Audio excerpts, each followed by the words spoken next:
All right, welcome back. This is Put It On Record, the podcast about DJing, hosted by DJs. This is DJ Byrne. I can finally say that's Ricio. Hi. And shout out to Don't Fret. One day she's going to be down here too. And I'll Yes. just put a chair right here in the middle and we can work it all out. Anyways, if this is your first time listening to this, please like and subscribe. If you're watching on YouTube, we appreciate you. Like, subscribe, comment. This is the fifth one in a row. So that's like a streak. Yeah. So I am working on, I said 52 this year. That's probably not going to happen, but just doing this more consistently because this year really, not to go off on a tangent, but this year has been about structure. And I feel like, especially when we bought this house, really over the past 3 or 4 years, I've just been doing whatever and not really getting things organized. So I think I said this on the first podcast this year. I set all this up because I'm like, I need to be structured. I need to do everything I say I'm going to do. And this podcast is one of those things. And also the fitness aspect. So that's why we're here. So anyways, yeah, like, subscribe, comment if there's topics you want us to cover. DJ related or entertainment related or just life in general. I like talking on camera. So you know, I'm sure I could lend you my perspective on whatever. But this is Ricio. Hello. How you doing? I'm well. How are you? I'm fantastic. Make sure you don't hit the mic. Oh, yeah. Sorry. These mics are cheap, so they pick up everything. So, yeah. So, well, I guess I can start out this episode by saying this. It is February 1st, right? Happy Black History Month. This is strictly for the N-words. All the non-blacks to the back. To the back. Let me tell you a funny story about that off camera. February 1st, I am down 25 pounds since January 1st. Woohoo! I have done intermittent fasting every single day this year. I have closed my rings every single day this year. And that's what we're here to talk about, is about health and wellness, how it affects DJs and people in the nightlife, the pros and cons, you know, the things that have motivated us. And I'm trying to extend this time so I can think about the last thing I was going to say about that. What was I going to say? I am also on hour 17 of my intermittent fast because I didn't have time to eat breakfast. But at this point, like when you hear intermittent fasting, you would think like, damn, you went 16 hours without eating. But it's really like, it's not even a thing anymore. Sometimes I have to remind myself to eat. It'd be 18 hours. I'm like, damn, I should probably eat. But yeah, we're here to talk about health and wellness because we have both been on a health and wellness journey and seeing results, I would say, over the past 12 months. But it's really been a several year journey for the both of us, right? Definitely. So let me look at these notes that I did not study. Let's talk about history of personal health. First of all, do you want to share any of your recent goals or achievements? I tore my meniscus. Oh, wow. Yeah. So I'm like, at least 10 days post-op on my right knee. But I say that was like a goal because I had never really ran before. And the reason I wanted to start running was as a result of all of the weight that I lost. I started seeing improvements in my asthma that I've had since childhood, like born with it, had many prednisone prescriptions, all of that. And probably a year ago, maybe summer 2024, my asthma specialist was like, I don't think you need your inhaler anymore. And I was like, are you serious? And he was like, yeah, we're going to start like weaning you off. And so once I kind of got clear, I was like, I'm going to run. Like, I have no reason not to. And I ran and then I tore my meniscus, but that is user error. That it has nothing to do with anything. But that was a goal that I had, and I successfully completed a 5K at a very mid pace, but I did it. And then it cost me, I don't know, like $5,000 at the end of the day. That's all right. A lesson learned. Congratulations on the 5K. Bree's actually training for a half marathon. Good luck. Yeah. But the important thing to remember is that unless you're like a world-class runner, like who cares about the time? Yeah. Like it's about completing it. You completing a 5K, you're beating a lot of people that have never even done it. True. And the training for that and actually completing the goal. I didn't understand until I started running what runner's high was, because it's like, who wants to run? Especially running being the hardest thing, because it's like I could literally just stop and not do this. Yes. But it's just like, it's something, I think it teaches you something about discipline. Oh, definitely. I effort. found that running was like the hardest form of exercise I've ever done, because I got so bored during it. And I was just like, I feel no like immediate gratification, like when I'm lifting weights or like completing some sort of like group fitness. There's nobody there else to motivate me, so why am I doing this? But completing it all the way through, of like, you know, starting training back in like August, completing the 5K in like October, you know, it required me to show up for me. There was nobody else there to hold me accountable. So I appreciated the lesson learned. I will never do a 5K again for obvious reasons, but yeah. Are you done running already? Yeah, I'm done.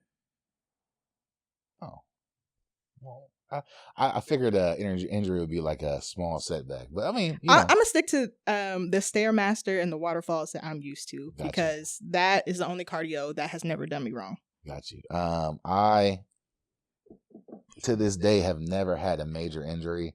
I don't think I've ever broken a bone either. So I'm actually this would be a good time to say this.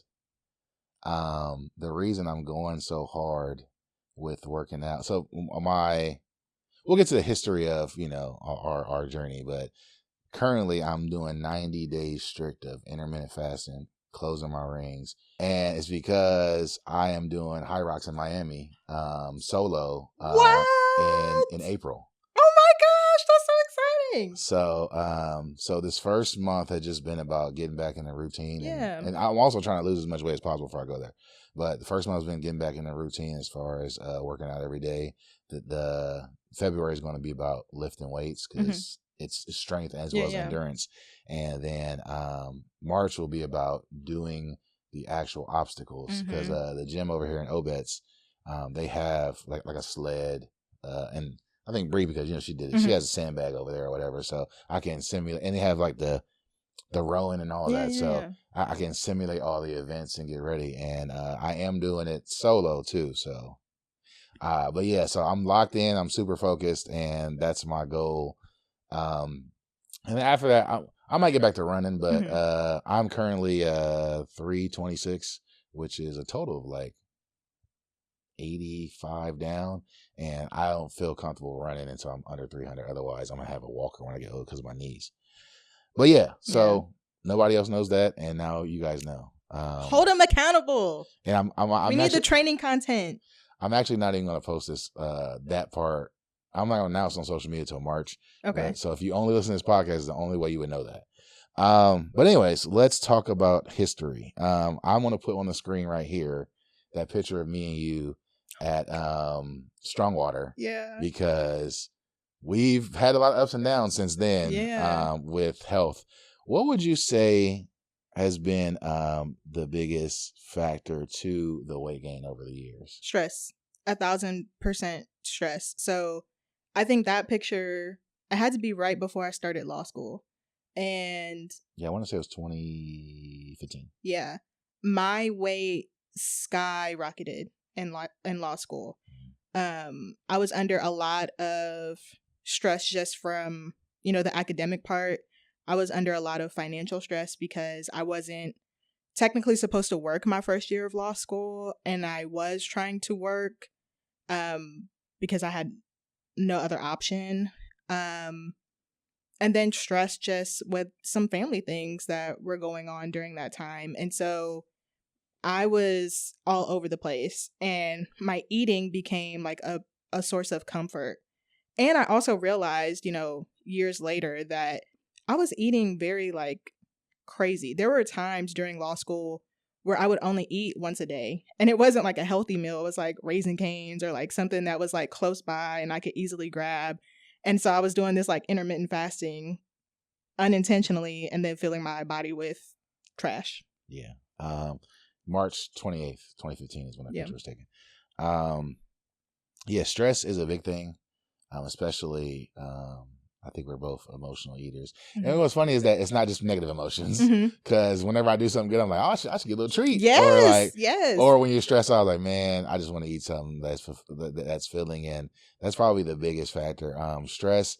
In 2015, I had just moved back to Columbus, and I think at the time I just had a part-time job. I wasn't DJing as much, and there wasn't a lot going on. And there was a lot of relationship struggles as well. And so all of that contributed to me just completely letting go, which is funny because after 2015, I think in 2016 is when I ran my first half marathon. And I was, at the time, I don't know about you, nothing motivates me more than spite. And petty. It's, I don't know if that's a bad thing, because they say you should be motivated internally, but somebody telling me I can't do something is gonna make me do it. It made me turn up more. So at the time, I had just moved back home because I left a long-term relationship, and I was just like, nothing else is going right, so I'm gonna get right in the gym. And then I was like, I'm gonna just run a half marathon. So I was training for that. As soon as I got done with the half marathon, I let all of it go because I was like, oh, I really achieved something big, and I just fell completely off the wagon. I think at the time I was like 280, and then within a year I gained like 100 pounds. And it was literally just from being stressed out, not working out, and all that. So for me, over the years, I tried to get back into all the things that I used to do before, as far as working out at a certain time, and I just didn't find the motivation. What would you say motivated you to get back? Or actually, at what point did you decide to lock in for the final time? Yeah. And what motivated you to do that? So I would say the great lock-in started in 2022. And I think it probably started in the spring. I had bought a treadmill during the beginning part of the pandemic because I was like, I'm literally sitting down all the time. But it wasn't until 2022 that I got a gym membership and I had some sort of routine. And the only reason I did that was I was truly just uncomfortable with the way that I looked. I felt uncomfortable in my clothes, and I actually got to the point where I stopped buying clothes because I was like, I don't want to dress this body the way it is. This body doesn't deserve good and nice things. And when I realized that was the script that I was telling myself, I was like, okay, well, you have to make a change. And at the end of the day, you have to love whatever body you're in because our body is always going to go through changes. But because I was so uncomfortable with myself, I was like, okay, that's your motivation to start doing something. So 2022, I started getting a routine and I realized I didn't know what I was doing. And that's when I started my journey with a personal trainer. And I ended up gaining a bunch of weight with the personal trainer because I didn't know how to eat. So then I got a dietitian and then I lost probably 30 pounds, switched personal trainers, and I started seeing changes in my physique. And then, stress kind of crept back in. And then in 2024, I was introduced into semaglutide. And we'll get to that in a second. But how does... When did you start DJing? I should know this by now. I should know this. It was definitely 2020. It was for sure 2020 because I went on spring break from law school and we never came back. And I reached out to you because we had started learning in 2019. Yeah. I remember because 2019 was when I broke my leg. And I remember coming over to your apartment with the steps and hobbling up to learn. Yeah. And then it just kind of paused because I was like, I don't have time for this because of law school.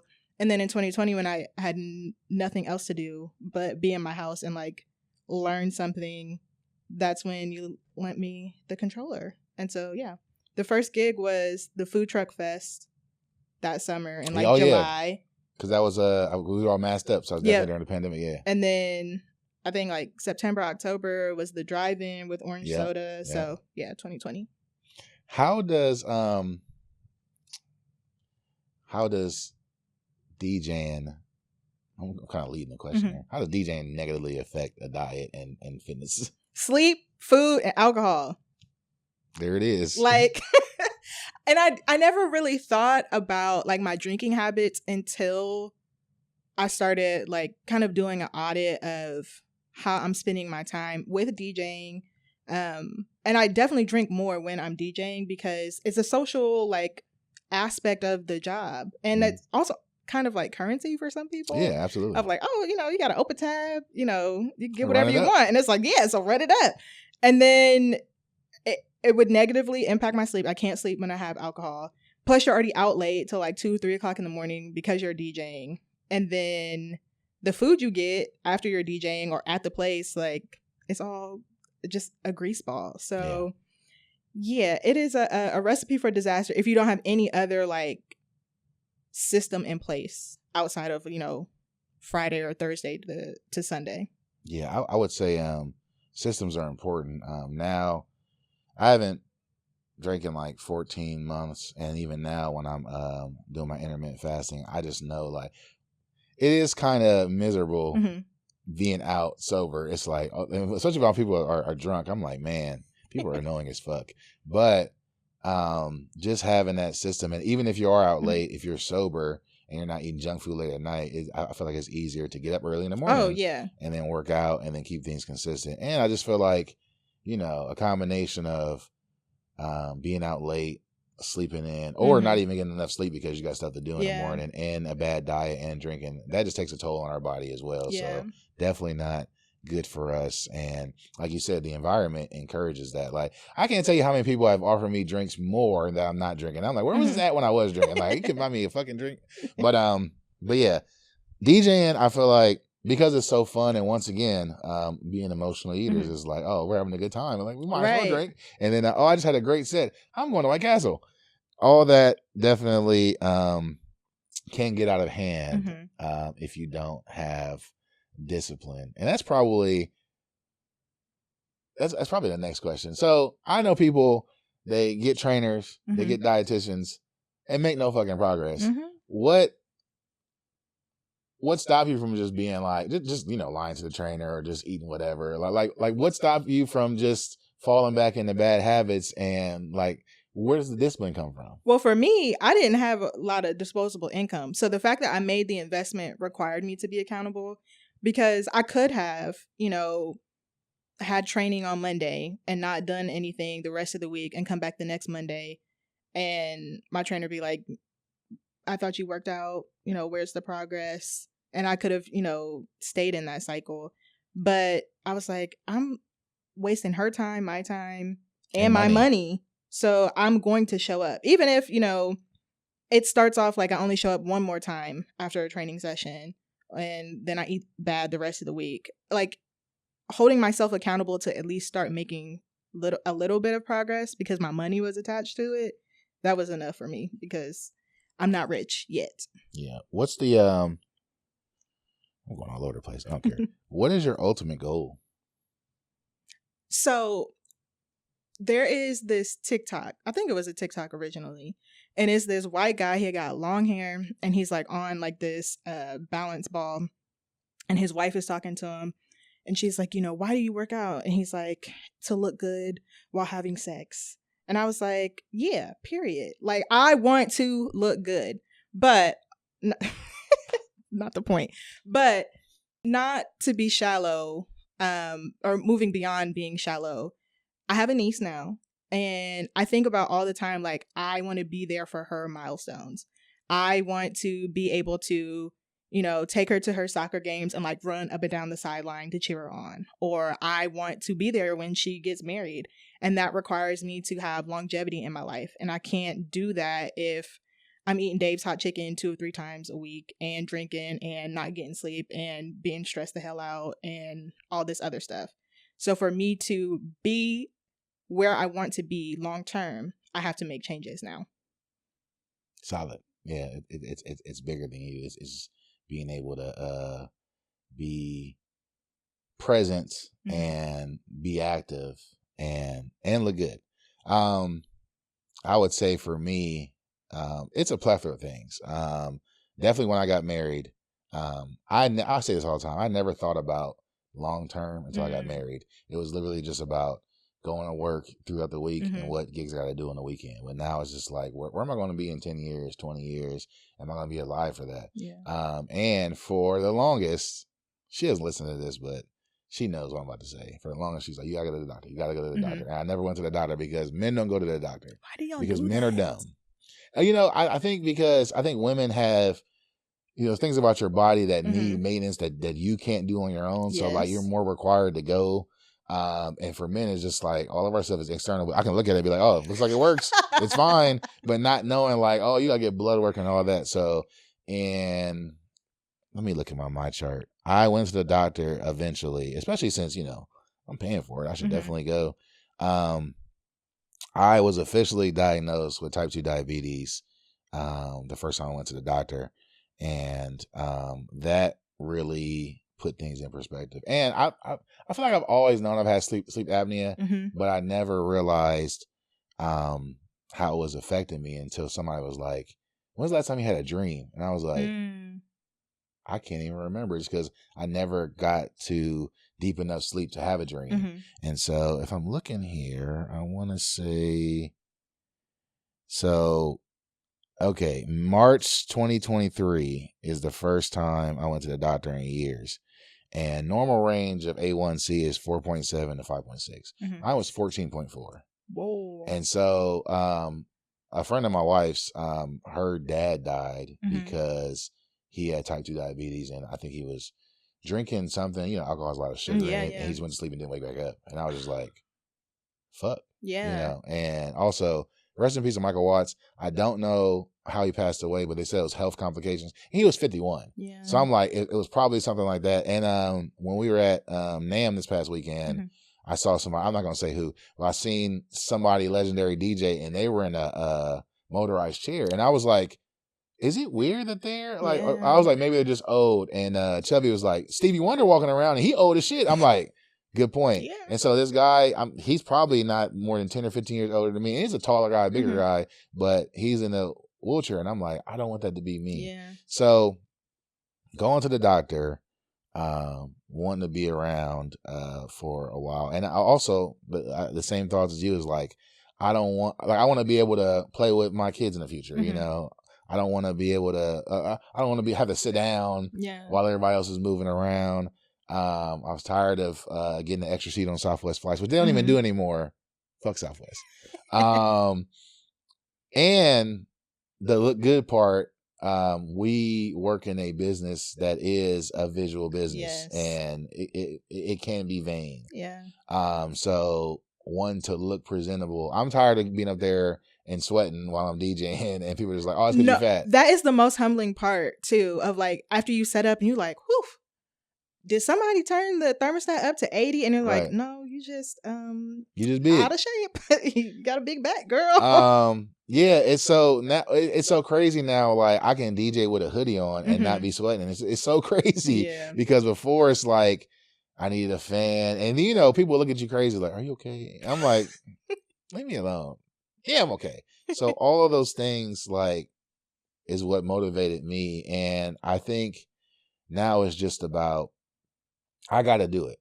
Every year, years pass, it's 2026. It's like, are you doing the things you said you were going to do? Yeah. And why not? Because at some point, every time I get sick and I can't work out, I think of all the times like, damn, when I was perfectly fine. And you skipped it. Like, I just want to sleep in, or, I'm not feeling the best. I should probably rest my body, which there's some validity to that. But yeah, like for me right now, like I haven't worked out since the 5K because for like the first 2 weeks, I was in a lot of pain.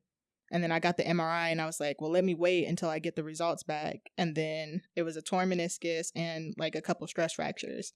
So I was non-weight bearing for like 6 weeks. And then out of an abundance of caution, I was like, I'm not going to do anything to aggravate it until the surgery happens and I get cleared. So yeah, I definitely regret all of the times prior to that of like skipping the gym, skipping just like a walk outside or something like that, because I went straight into winter and didn't have like any stored up vitamin D to carry me through. How do you I'm jumping all over the place, but how do you maintain now that you can't work out? You just a strict diet or strict diet. I will say I did have Dave's hot chicken. That's why I mentioned it yesterday. But it's all Sponsors. about moderate. Yes, sponsor us. Give me a bucket of the sauce because the sauce is the best. It is diet. It is just thinking smarter about the portion sizes. For example, like with this winter storm, old habits tell me, oh, I need to stock up on like chips and popcorn and all this stuff. And I had even bought it. And then I was like, I can't sit up here and eat all of this because I'm not moving. Yeah. And so if I do this and when I get back on the scale, I'm going to be mad. Yeah. So I have to portion this out, make it last, and even be comfortable with throwing it away. Yeah. And like wasting my money in that sense versus having to pay for it down the line of having to buy new clothes again because I finally threw out all my old large clothes, or just feeling frustrated and like the emotional tax that comes with that. Man, shout out to Train of Thought Collective. I only say this because I went out there, I shot something for them, they gave me a bunch of free clothes. But just imagine if I didn't lose any weight, I'm like, oh, we got free clothes for you. Oh, we ain't got any in your size. Yeah. And then having to go. Destination XL is a terrible business because why am I paying $60 for a t-shirt just because it's in a bigger size? Like that's probably the biggest win now is I can go into normal stores and not have to go to the big and tall section. But anyways, yeah. So to your point about being comfortable with throwing food away, I hate wasting food. But when I was in LA, me and Chubby went to a place called Cali Taco, and they had the menu. They had like, I don't eat beef or pork. So they had a fish taco and they had a shrimp burrito. And so I'm thinking like street tacos. So I was like, I don't want to get just one taco, but I do want to try the burrito. So I got the burrito and I'm sorry, I don't want to get multiple tacos, but I also want to try the burrito. So I got the burrito and I got one taco because I was like, I could just taste it, whatever.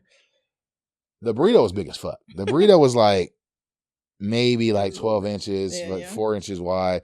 And then the taco would have been fine by itself because the taco was also crazy big. So I felt so bad, but I was like, even if I wasn't dieting or anything, I could not eat all this. So I took one bite out of the burrito just to taste it, and I threw it away. This is the one time in LA I couldn't find somebody unhoused that needed food because I definitely would have gave it to him. And then I ate the taco. But yeah, to your point, it's just making the right decisions. Like I try to do no carbs, and throughout the week I usually stick to that, no carbs, and I just eat from 7 a.m. to 3 p.m. But I'm so strict throughout the week. Well, actually, the only time I wasn't strict is when, like on the weekends, when I recorded that episode with Kev, it was after brunch, and I didn't eat anything at brunch, but I had to eat before my window closed. So I just ran to Chipotle and got a bowl with brown rice, and that was probably the most carbs I had all week. And even in LA, like, Chubby was very good about picking places that were low carbs, but I've also had like a burrito, but like I didn't go to like Roscoe's or get nothing fried. And once again, it's all about making the right choices. And back to discipline, because it's like I try to be so strict that the times when I'm not, it's not detrimental, but I'm not gonna blow the whole day just from one slip up. So. Yeah, being intentional and disciplined, I feel, and having a plan. Yes. Because a lot of times I feel like we just, if you don't prepare for breakfast or lunch, you just go get whatever. And unfortunately, there's not too many healthy options, or they come at a severe cost. But throughout the week, what I do is I'll get like a 5-pound thing of ground turkey, and I'll cook it, and half of it's for lettuce wraps, other half is for cabbage. Which even at cabbage, like it's getting kind of repetitive, so I might just do lettuce wraps. But yeah, and then no carbs. And I try to use seasoning that's not salt, so it's low sodium, and it costs like $12 to eat all week, as opposed to that's one salad from Chick-fil-A. Yeah, which I mean, that market salad. Try it with the spicy filet. Fire, but it is very expensive. No, the Chick-fil-A, I named Chick-fil-A and Chipotle because those are places you can go get something that's healthy and actually tastes good. Yeah. Other places, like, it's not good or it's overpriced. And even, like I said, Chick-fil-A and Chipotle is kind of expensive too. Yeah. But, yeah, to the next subject. Professional segue there. We talked about your motivation for losing weight, balance, how DJing affects it, current health goals, last 12 months of fit. Okay, so let's talk about the hot button subject. I can tell you that obviously from my A1C, she prescribed me with, first was Mounjaro, and then I'm currently on Ozempic. And let me tell you about my experience. So this was March 2023, and I remember this because this was me and Trek went to a South by Southwest, and so I got prescribed it, but I wasn't going to take it until I came back, because if you guys don't know, one of the major side effects is diarrhea. And so I was not only taking Mounjaro, but I was also taking 3 other medications. One was for cholesterol, but one was also for diabetes, and that also diarrhea was a side effect. So I was like, I'm not going to take it till I come back from South by Southwest. And then all these friends were telling me like, oh yeah, so-and-so took it and so-and-so took it. They didn't even work out and they lost all this weight. And so I was like, okay, bet. So I took it. Diarrhea for sure. I don't know if I've ever said this publicly, but I had to get adult diapers and I had to sleep in them, because one time I didn't and I got woke up right away. There were times I was in Noir and I told DJ Black to come with me, because I was like, hey, if I got to go to the bathroom, ain't no waiting around. So I need you to jump on. So sorry to the bathroom in Noir, but there's a couple times I had to run in there. Insert that meme from Friday where he's spraying. Yeah, no, like, and so I can say I actually lost weight immediately because I didn't want to eat, because anything I ate, I know is going to come out crazy. But then after that, the weight loss plateaued. And it's because I wasn't working out. And also because I didn't want to work out because stomach. So the biggest thing I learned is that I can't just take it and it's going to automatically make you lose weight. Yeah. How was your experience? When did you start taking it and what happened immediately? So semaglutide was actually first introduced to me back in 2022. I was, in addition to like looking for a personal trainer, before I went with a specific dietitian, I was looking at like some weight loss clinic options like locally in Columbus. And so there were some places that had like meals kind of similar to like Factor, but you could just like go pick it up. And so I would go there and I would do these consultations. And one of them, I thought, we were talking about like, a diet plan and like the type of meals I needed to be eating. And they immediately were like, yeah, you can get on semaglutide and da-da-da-da. And I was like, I don't even know what this is. And why is that like your first recommendation versus like something more natural? So I was very anti-semaglutide up until 2024. In 2024, one of my sorority sisters opened up a med spa and they had offered semaglutide and tirzepatide, which are the generics of the Ozempic, the Mounjaro, tirzepatide, all that. So I felt comfortable trying it with her. One, because I know her. Two, she is a medical professional. She specializes in obesity medicine. And three, it just felt more familiar to go with a Black woman versus like this massive corporation that is just pumping out semaglutide to any and everybody. Right. So that's why I felt comfortable starting it. For me, my initial experience, I noticed that I wasn't thinking about food anymore. And that was very humbling because I was like, you see like this stuff on social media where people are making these diabolical combinations, like Saweetie combinations of like ramen, hot chips, and oyster sauce. And I never ate like that. And so I was like, that's not me. Right. But what I noticed almost immediately on semaglutide is like, I wasn't thinking about the snack I was going to have after dinner. Yeah. And I wasn't thinking about like the treat I deserved for getting through the week, or I deserved for this accomplishment or this really bad thing that happened. And that allowed me to make smarter decisions with my meals. Right. Yeah. That's probably another thing is that with me doing intermittent fasting, I can't say confidently if it's just me or if it's the medicine. Because like during my fasting window, I still think about food, but it's not like, oh my God, I'm gonna die if I don't. It's just like Me and Bree used to watch YouTube videos Mhm. of people cooking all the time, and it's just like I can sit there and look at it and be like, you know Yeah. what? When I can eat, I'm probably gonna eat that. But it's not like, Mhm. oh, I need to have this right now. Or try taking your semaglutide and then go grocery shopping. You won't buy none of the snacks because you aren't even thinking about it. Right. Yeah. It's definitely it helped with suppressing appetite. But yeah, for me, like I said, I didn't lose. I mean, I didn't gain any weight, but I didn't lose any weight until I actually started working out as well. So I would say probably I think I started when I was like 415. And then I probably dropped down to like 380 after, well, no, it's probably 6 months of not like, I lost like 20 pounds in the first month and then nothing. And then 6 months later, another like 10 or 20 came off, but then it just plateaued. And I was like, I just need to start working out. So, also, I think when I switched from Manjaro to Ozempic, it was strictly because of the pharmacy. Either the pharmacy or my insurance not covering it, whatever. So then I switched, and then once I switched, side effects again. It's crazy, yeah.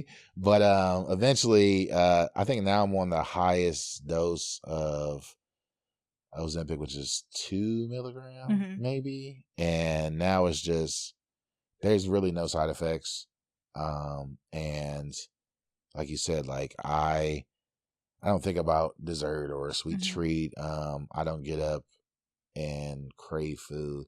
Actually, at night, if I'm hungry, it's because I probably didn't eat enough throughout my window. Yeah, and I just go to sleep. I'm like, I'm gonna hurry and go to sleep and eat breakfast in the morning.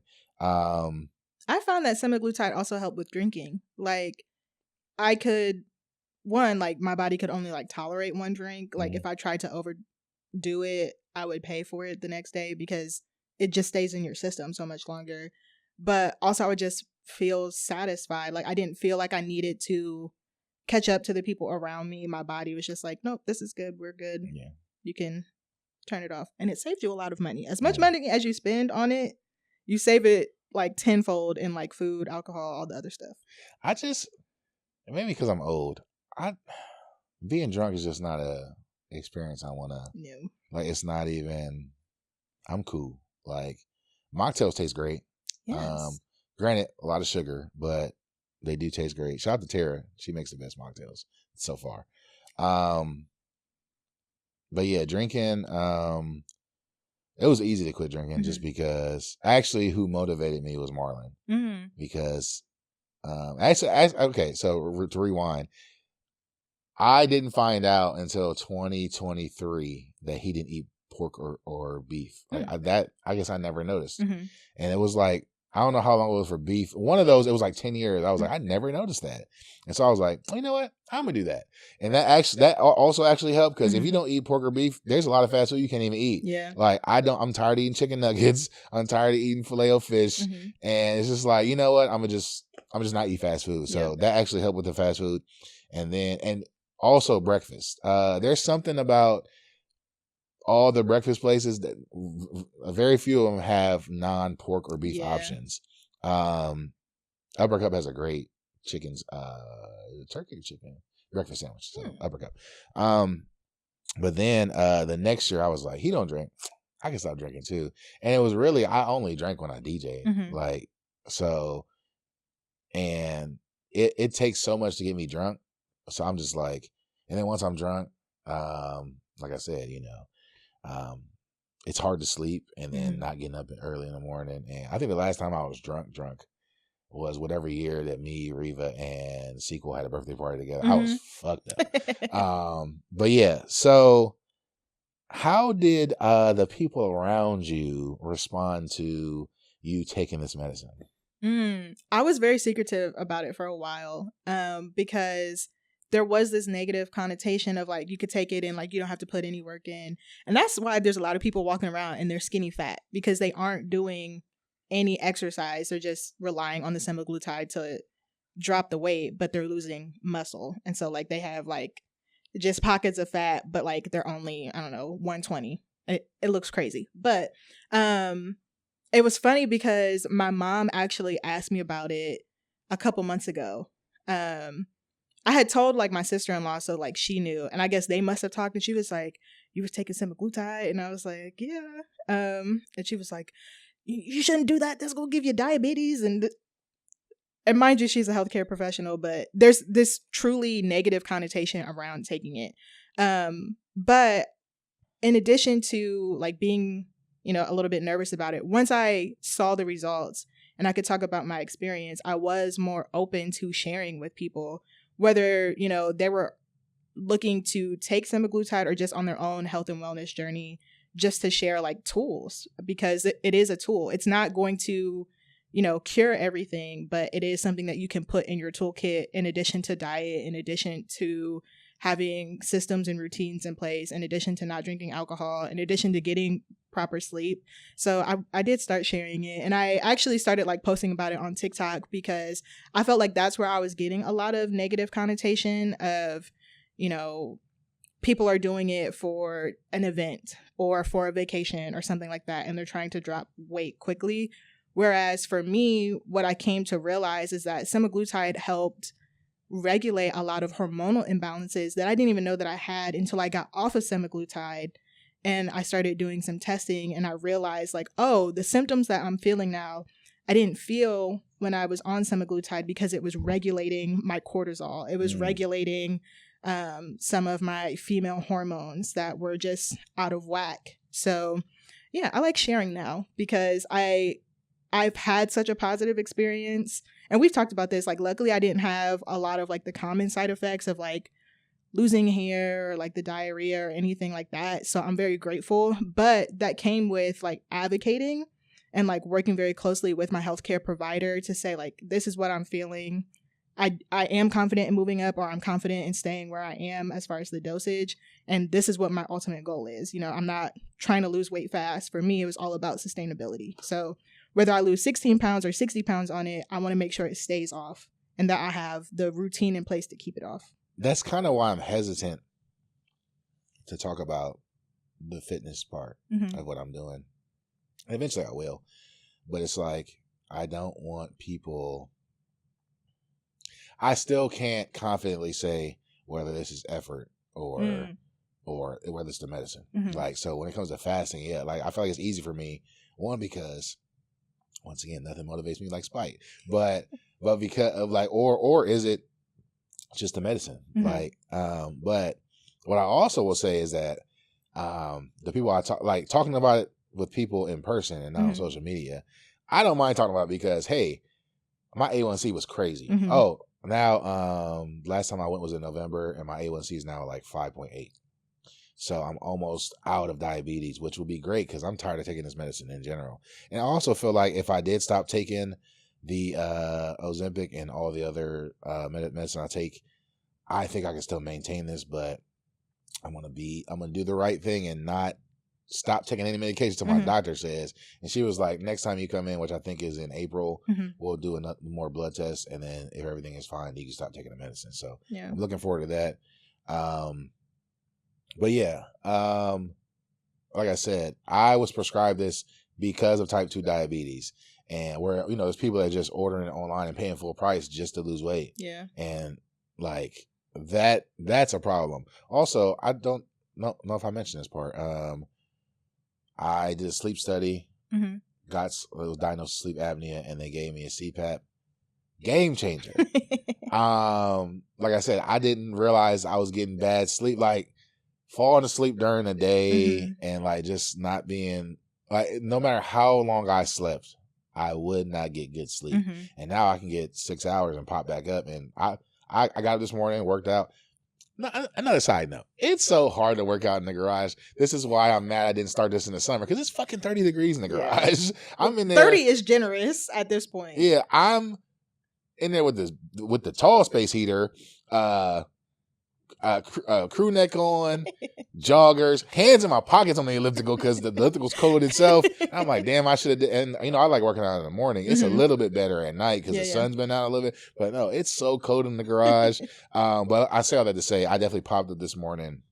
I wanted to work out and take care of it before we recorded this. And I could do that because I actually got good sleep because I have a CPAP. And now, of course, I take it everywhere when I'm traveling. And Shout out to Chubby. Whenever I stay with him, he's very gracious to let me use his bed. He sleeps on the couch, so I can set up my CPAP so I can get good sleep, so we can run around. So there are several people out there that I know. I'm not gonna say no names, but I know you watching this, and I know we talked about it. Go get a sleep study. Go pay for the sleep. It's actually 2 people, and I'll tell you what it is. We know both of them. Y'all tell me all the time y'all have bad sleep. I've never heard somebody snore louder than me until I went to LA with this person, and then we were in the same hotel room. I'm like, bro, you got sleep apnea, and you probably, all the stress and anxiety in your life would be minimized if you got a CPAP and just did that.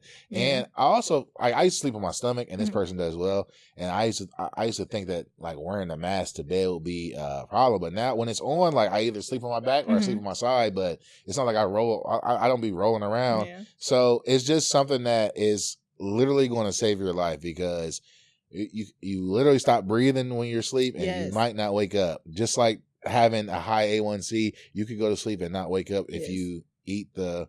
I remember. Do you remember when I totaled my Prius? Yes, I was wondering if you were gonna bring that up. So yeah, it's because I fell asleep while I was driving because I didn't get good sleep, and I'm glad I thought about that. I forgot this whole thing happened. I didn't want to bring it up if you were like, I want to talk about that. I don't care. Like, it happened. So I totaled my car because I fell asleep because my health was bad and I wasn't getting good sleep. And most importantly, I took a ride in the ambulance. They was like, oh, you might have some internal bleeding. I was like, all right. I probably could have just drove myself in another car because it was like $1,000 ambulance ride, but that's either here or there. But they drew blood, and my blood sugar at the time was 400. It's supposed to be like 120. And so everybody was like, I don't know how you're alive right now. Yeah, like, how are you even? And it's because I just came from Tim Hortons, and I had a double chocolate donut, which, once again, I still like this stuff, but it's like I don't feel like I have to go get it. Like, I used to go to Tim Hortons every morning and get a coffee with 2 sugars and a double chocolate donut and a bagel with butter, and it's a bunch of carbs, a bunch of sugar. And now it's just like, even if I don't make my food at home, which is usually just eggs, turkey bacon, no carbs, and then coffee with stevia, I'll go to Starbucks because they have almond milk, because I can't, I'm old, I can't do dairy anymore. They have stevia, and I normally don't get anything to eat, but if I do, they actually have turkey bacon. It's terrible, but it's at least turkey bacon, egg whites, and then sometimes I'll just take the English muffin off and just eat that. Also, there's so many times I went to Tim Hortons and I said, give me an egg, just egg and bagel, and there's a fucking piece of bacon on it. Y'all trying to kill me. But what would you say, I guess this is a good segue, what would you say a normal day of eating is like for you now? Ooh, honestly, a lot of the morning and afternoon is like some sort of like protein supplement. So like either a smoothie, a shake, or like a protein bar. And then my carbs are usually some sort of like fruit or vegetable, like healthy carbs, fiber rich, because I'm really locked in at work. So like I can't really think about food doing my job most of the time. And then my real like meal that is like, an actual food is usually at dinner. It's usually chicken or shrimp is my go-to. Some sort of like green vegetable. I really love snow peas. I love fresh green beans, Brussels sprouts, and asparagus. And then some sort of carb, either like a sweet potato if I'm feeling a little bit indulgent, like a regular potato, because you could still have that. And then I think that's pretty much it. It's pretty like regulated. It's very boring, honestly, but it gets the job done. And that's the thing. I'm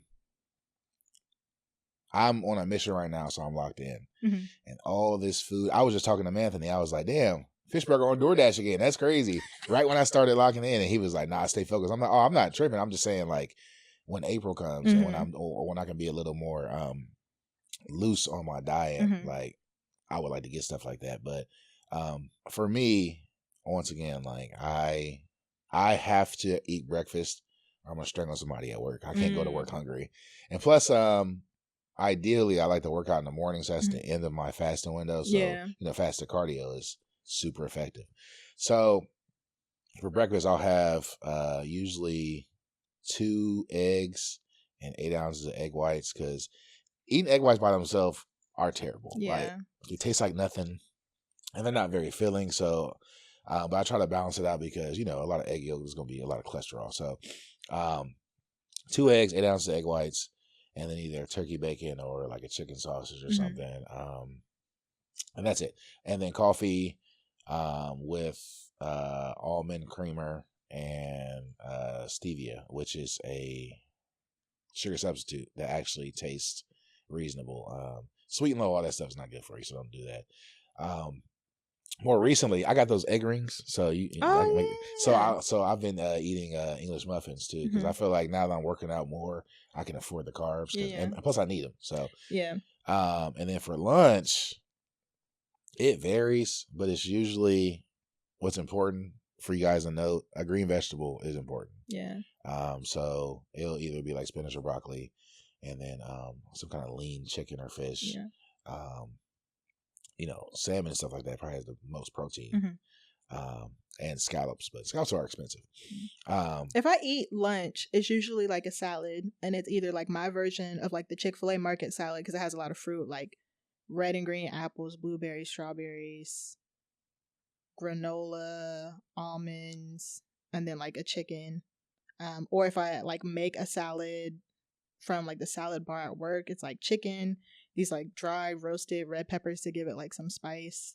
But that's if I eat like an actual meal. Otherwise, I'm just like throwing back a protein shake. Yeah.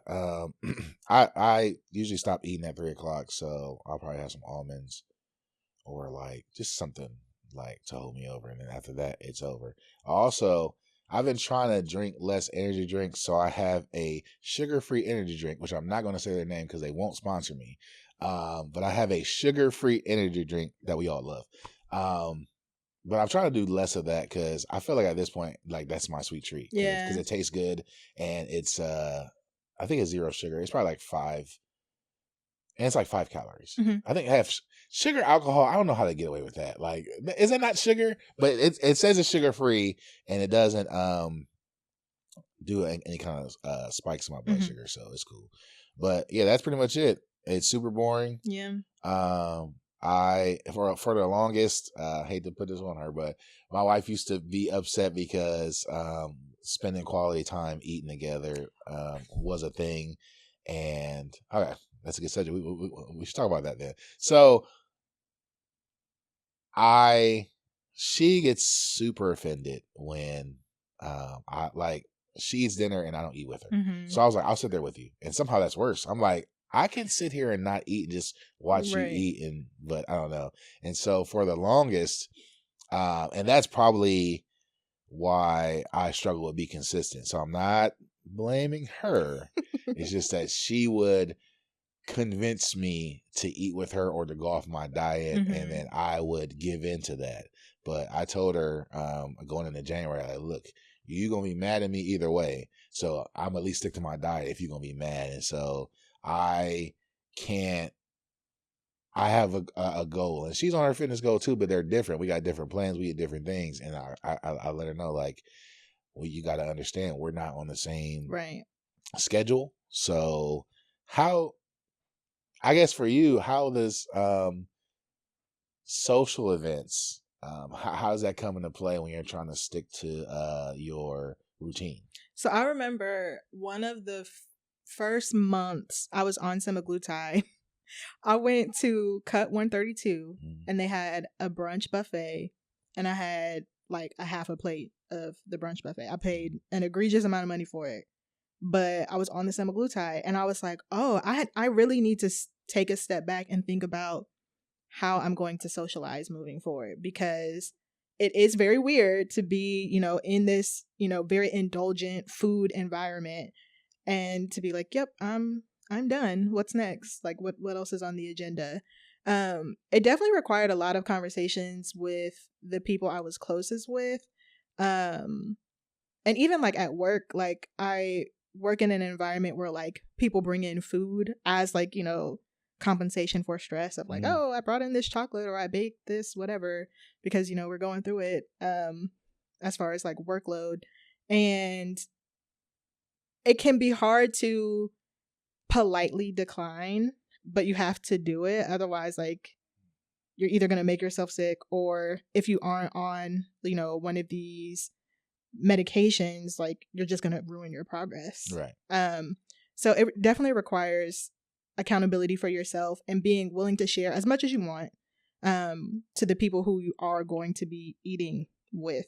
And it then also kind of requires you to be creative as the person who is on this journey of, okay, if the way that we spent quality time was always around drinks or food, how can we still create those types of moments and me not put the burden on you because it's on me because I'm making this change? So what ideas can I put forth instead of being like, well, nope, I'm not going to brunch, or nope, I'm not going to happy hour, nope, I'm not going to Sunday fun day. How can I show up authentically as a friend, as an intimate partner, as a family member, and still create these moments without making you feel ostracized because whatever it is that we used to do isn't suitable to my current journey? Yeah.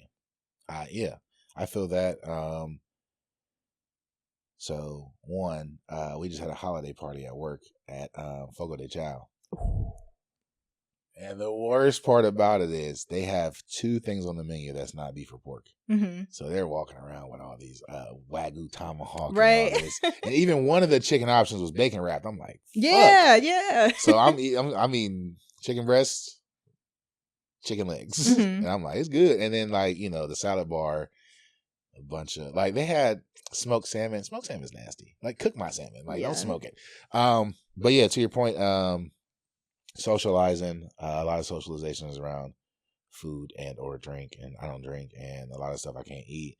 So there'll be times I'll go and just not eat. Yeah. Like, or trying to find stuff on the menu, or I'll just eat before I go. Yeah. And it's like, I still want to show up, but like, you guys also have to understand, and this is probably more of a thing with drinking. Like, somebody doesn't want to drink, cool. Like, they don't have to drink.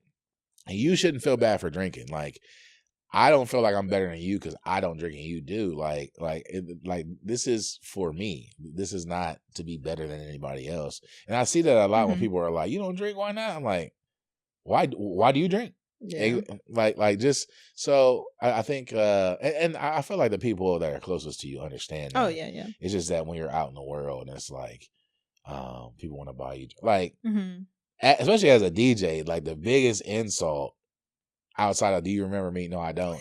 Is, hey, you want something to drink? I don't. Yeah. Or so now, like when I went to LA, when I was DJing at Blind Barber, Chevy and my homegirl caterers, I was like, they want drinks, so you get it for them. Right. Or like, if I've done it with y'all, like somebody will buy me a shot, like, I'll give it to one of them, like, right. or whoever else is standing there.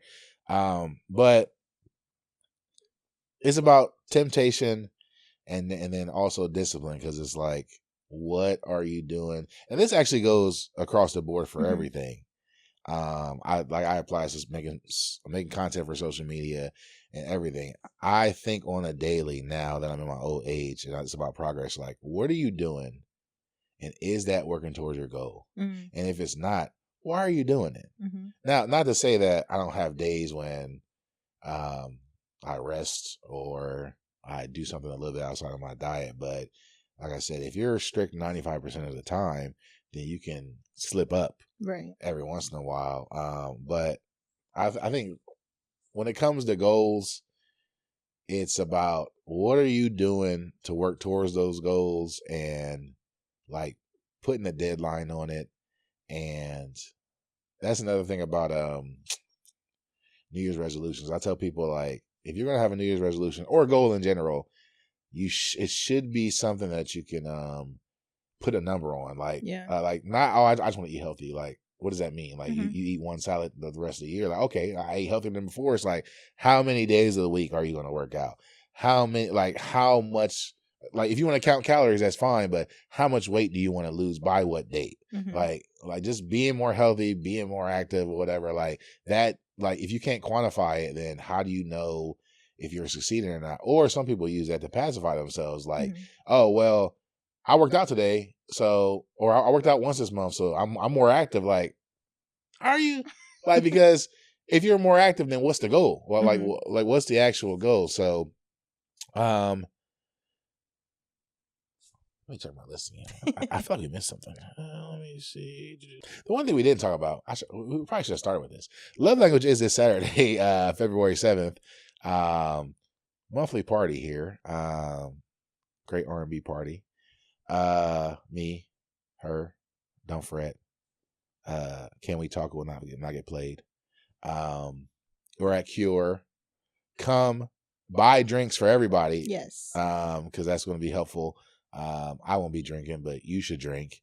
You don't have to run a 5K, but you should probably do something like High Rocks would be cool. Like, just because that's running in between doing other things that are, fitness. And I feel like those things, on a serious note, like, you don't have to do it, but I feel like I'm doing it because it's just like all those medals I have from the 5Ks and the half marathons I've done, like it's something tangible related to fitness instead of just running on a treadmill or running outside or going to the gym. So would you ever do something like that? I probably would, because the achiever in me likes that type of stuff. So I probably would, but I am scarred right now. Yeah. So I'll be staying away from that for the foreseeable future. How long till you can work out? I have a follow-up at the beginning of March, and then I should be cleared to start like doing stuff then. Like, I'm allowed to do like light walking right now. But that's pretty much it. I am doing a little bit of like upper body workouts just so I'm not completely, couch rotting. Yeah. But what I'm used to, I'm not doing. What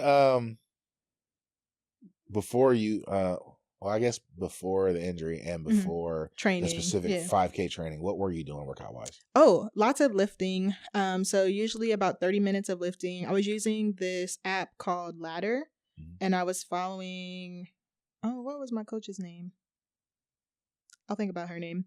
But it was a lot of weightlifting, kind of, glute focus because I'm trying to get a peach. But I would do that for like 30 to 45 minutes, and then I would do 30 minutes of steady state cardio, which was usually the Stairmaster. And then I would do that at least 3 days a week. And then because I was still focused on weight loss, like the 2 or 3 other days that I was being active was strictly cardio. So, yeah. Do you ever think, for those who are curious, I just do 30 minutes of the elliptical every day because it's low impact and because I got one in my garage.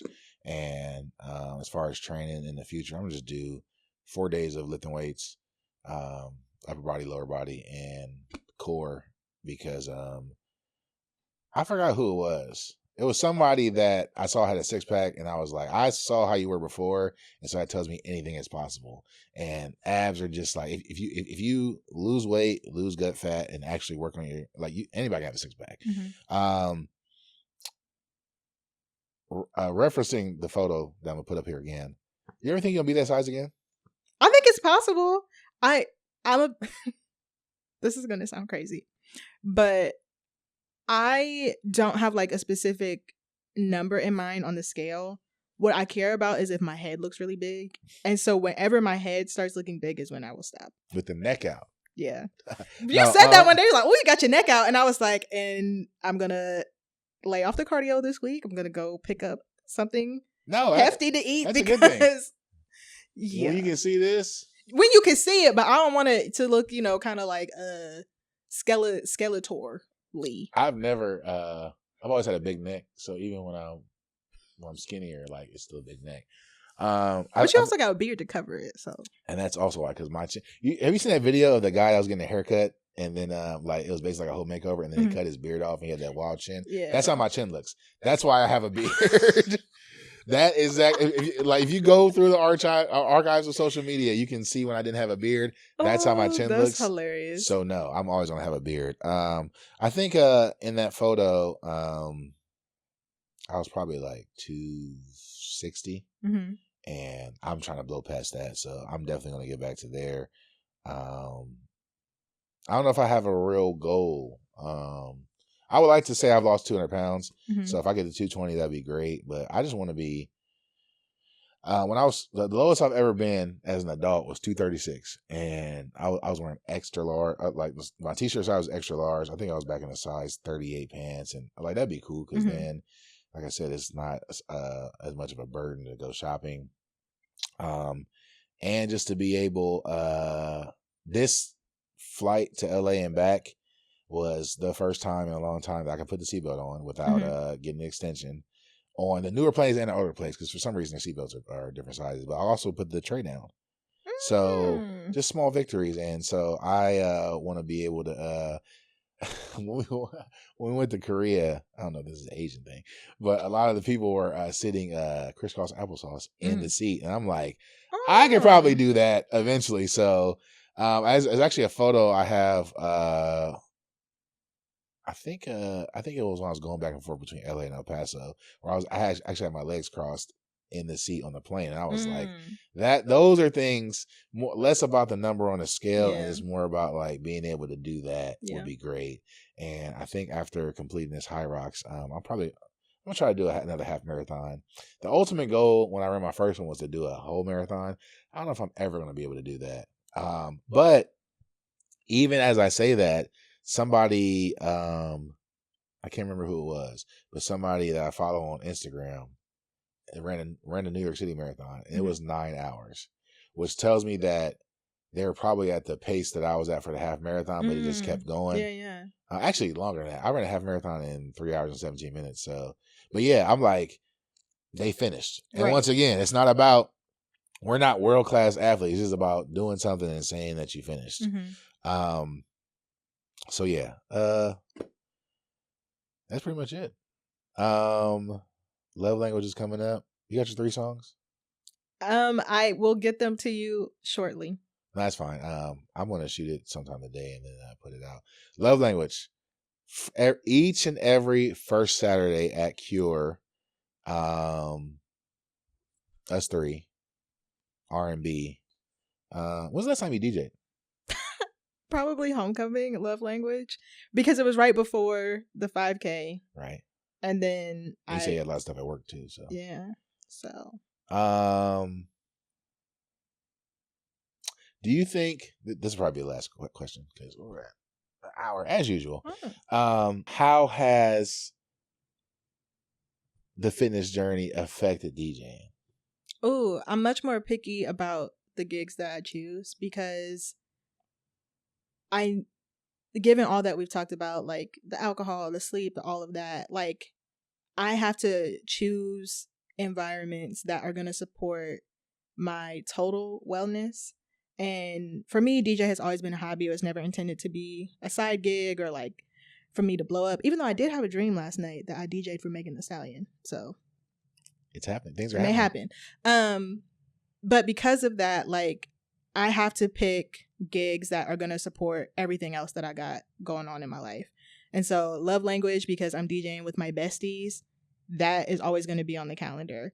Some of like my long-standing clients, like Brown Girls Mentoring, and things like that, like I'm always going to make time for that. But these like one-off parties, or can you come do this club gig because the DJ I wanted fell out, I ain't doing that. So I'm only going to do things that, one, I'm very passionate about, but also fit in the total program, because we run a strict program around here. Nobody's bigger than the program. Nobody's bigger than the program. This has been a great conversation. Give me 2 things that you want people that have listened to this whole conversation to get out of this conversation. Don't be afraid to seek out help, because even though, there's lots of resources out on the interwebs, sometimes it's not always that intuitive. So whether that's getting a personal trainer, getting a dietitian, getting on a GLP-1, like seek out the help that, suits you and your lifestyle and your budget. And then number 2, once you get those resources, share them out with people, whether that's like your internal circle, if you're a content creator, like share that out, because that's the only way we all get better. Clutch. I would say men go to the doctor and listen to the doctor. And if your girlfriend or wife or whatever is telling you that you snore and they are concerned, it's not because you're just being annoying. It's probably sleep apnea. Yeah, and sleep apnea will kill you. Like, it's not a joke. Okay. But the second thing, and probably the most important thing, I no longer talk about the first time I lost weight, because that's in the past. Like, that's like people that was good at sports in high school. Like, it don't matter no more. So, but I'm gonna reference this one time. When I lived in LA in 2013, I lost 180 pounds in 7 months, and it was literally just because I went to the gym every single day and I ate the same thing every single day. And it was I ate the same thing every single day because I didn't want to count calories.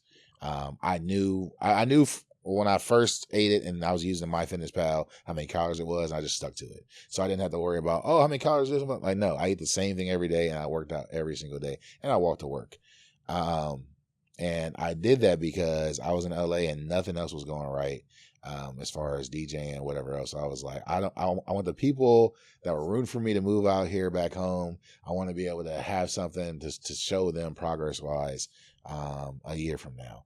And so I say all that to say, part of that idea was that when it comes to DJing, you can be the best DJ in the world, but somebody either has to book you or allow you to DJ. Going to school and getting a job, all these things. Your health is up to you, and your fitness is up to you. Nobody's going to stop you from losing weight unless you got, what's the thing where people can't lose weight? Dang. It's some kind of condition where it's hard to lose weight. I forgot what it's called. I'm going to figure it out. We're not medical professionals. Yeah. But generally speaking, it's up to you whether you're going to be fit or not. And all this information and resources are available, whether it's people you know, whether it's the internet. But if you can find out stuff on the internet about anything else, you can definitely look up what is going to be good for you nutrition wise and not. And if you have a job, you have some kind of medical coverage, you can go see a doctor and they can put you on the right path. But at the end of the day, when you go to order that pizza, that's on you. Nobody's forcing that in your mouth. When you drink, that's on you. That's an action. Yeah. Like, and you can choose to not do it. Mental health aside, because we all struggle with things, but like every single day I make the choice to get up, work out, to fast, there's an app on my phone, Zero, it's free. And I literally just use it because it gives you a little thing once you complete a fast. But I press the button at 3:00 and that's it. It's no, I'm gonna get a little fast.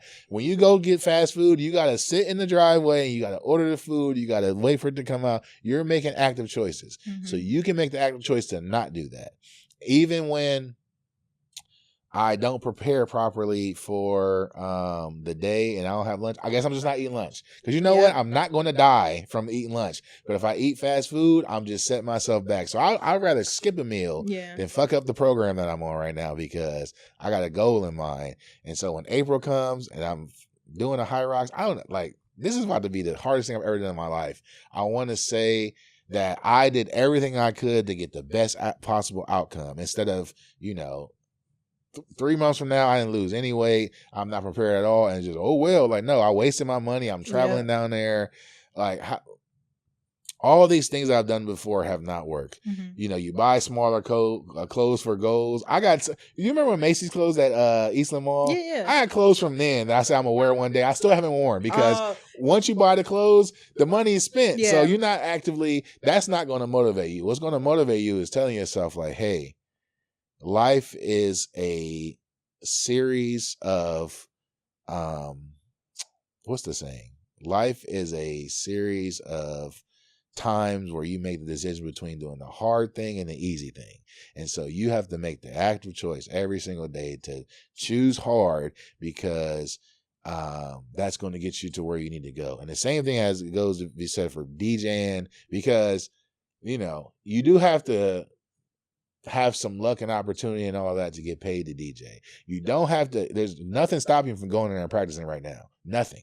Like that's you. Like you, if you watch TV shows, you got time to practice. The same thing goes for health. Like if you sit down and watch a TV show, just put it on the iPad and go work out. Like that's actually, I was talking to somebody about that at work because they're like, I told them I never have time to watch TV, all these shows, but I'm like, you know what? I spend 30 minutes a day. I can probably watch it on there. Same. But I say all that to say, this is 100% in your control. Mm-hmm. What you put in your body is 100% in your control, and how active you are, barring any type of injury or physical disability, it's up to you. So you're either going to do it or you're not. And if you don't do it, ain't nobody's fault other than yourself.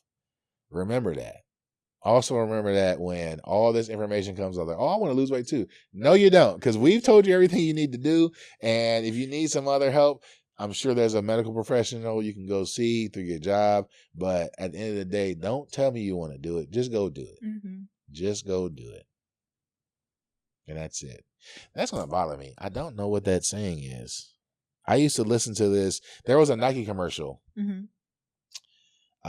It was just about like, and the whole scene was, I'm going to find it so I can show it to you. Cause I used to wake up to this commercial. It was basically like, it's called Welcome to the Grind. Mm-hmm.